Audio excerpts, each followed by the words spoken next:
Hey everybody, it's Ned over My Philippine Dreams, N to the E to the D over at MPD, coming at you from Dumaguete City once again. It seems like we were just here together yesterday doing the same exact thing. This is something that I wasn't aware of. This incident actually happened June 24th, 2018, about 3 weeks ago, up in the city of Batangas on the island of Luzon, and thanks to Uncle Ruckus for passing it on.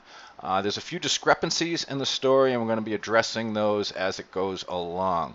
So again, I wasn't aware of this until Uncle Ruckus sent me the link. So thank you for that. Let me make sure this is actually just running. Okay, it's all running.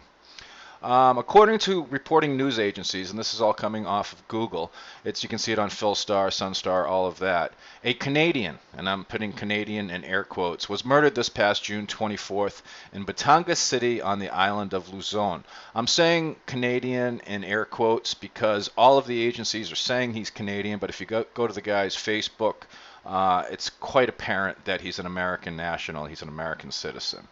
Uh, and this is another example of sometimes how things can get twisted by reporting agencies, by news agencies in the Philippines.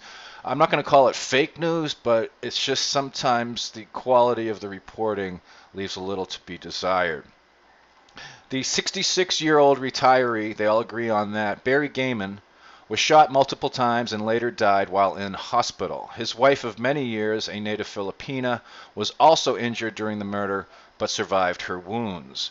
Reports note that two unidentified suspects approached the couple at the gate of their home in Barangay Tinga Itaas, Itaas, Itaas, shortly before 8 p.m. Actually, it was closer to 7:45 p.m. One of the suspects then pulled out a handgun and fired off 3 or more rounds into Mr. Gamon's torso.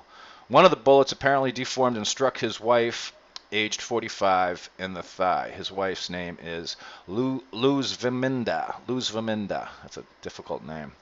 The injured parties were said to have been immediately transported to the hospital of St. Camillus de Lalaya, where Barry Gamon later died at 8:17 p.m. while undergoing medical treatment.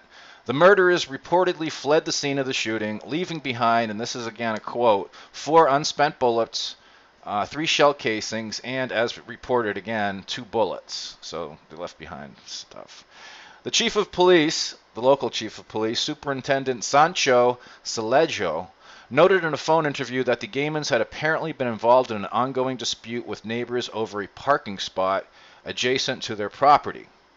The Batangas police director, Senior Superintendent Edwin Quilates, stated that a special investigation task force, an SITG, SITIG, has been formed to identify and arrest the killers of Mr. Gamon, who has been living in the Philippines for 10 years. Superintendent Quilates stated, I have sent a team of intel last night to assist. SITF conference is ongoing. We're following a lead. He also noted that the couple had been persistently receiving threats due to the aforementioned property disputes. Yeah, property disputes in the Philippines can be quite terminal. We've seen this happen often before. Usually it's over right-of-way disputes, parking disputes, access to property disputes, these type of things. And the most egregious form of it was just recently, because there's like this land thing going on with President Duterte. He's trying to give landowners back, or property owners, stuff that was taken during Marcos or whoever. I don't know the details. But I do know that there was down in Xiaoton here on the island of Negros, there was a family, an entire family was murdered by 4 or 5 dudes who turned out to be guards. You know, the guards that you see all over the Philippines. They were murdered by the guards over getting this property, over a property dispute. So property disputes in the Philippines can be terminal. It brings out the worst in people, and this is also another example of small things, minor things, things that we wouldn't consider as Americans. Like you get into a beef with your neighbor over, right of way, or what do they call that? There's some legal term, I forgot what it was. An easements and stuff like that. Usually go to court and settle it in the courts. You don't usually pull out guns and shoot people, multiple times in the torso over that. Although I'm sure it has occurred in the United States. So this is a sad story. I feel bad for Mr. Gamon's family, surviving family. He had a son. He's got his wife. She survived. She got hit with a deformed bullet that went through him, I guess, and hit her in the thigh. Police were trying to get a statement off of her, but as of this date, today is July 12th, 2018, there's been no arrests, and there's been no further statements from the police. A lot of times, situations like these, when foreigners, expatriates, are murdered in the Philippines, it doesn't get solved. That's just the sad truth of the reality of the situation here. We've had friends of our channel. I've had personal friends that I've broken bread with, that I've hung out with on numerous occasions, murdered in the Philippines. Friends of mine have been murdered in the Philippines, and to this day, their murder is still unsolved, and you see that quite a bit here. Also, if you go to his Facebook page, although everybody's saying he's a Canadian, all the reporting agencies are saying he's a Canadian, you can go through all his posts. He's a big Trump supporter. He was a huge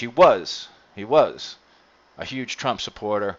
He was also a veteran, because there's a lot of veterans posts, and he also had some strong feelings on immigration and stuff like that, which is kind of ironic considering all the stuff that's going on against foreign nationals who are basically living and have immigrated into the Philippines.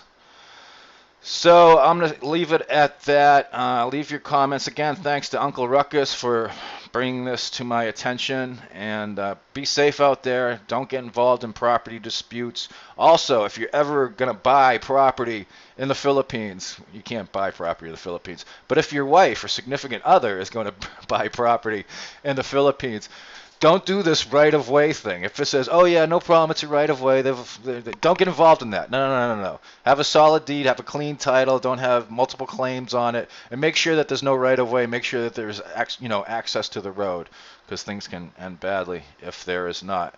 All right, it's hot. It's still hot. I thought the rainy season was going to start by now, but it seems to be a little bit late. It seems to be about a month late, actually, but hopefully it'll come around. Yesterday was 94 degrees Fahrenheit to those people who are American, because we can't understand complicated Celsius stuff. So it was still hot, but today's actually a lot nicer. So this is Ned over at My Philippine Dreams. I'll stop rambling, and be well, everybody, and be safe. Peace.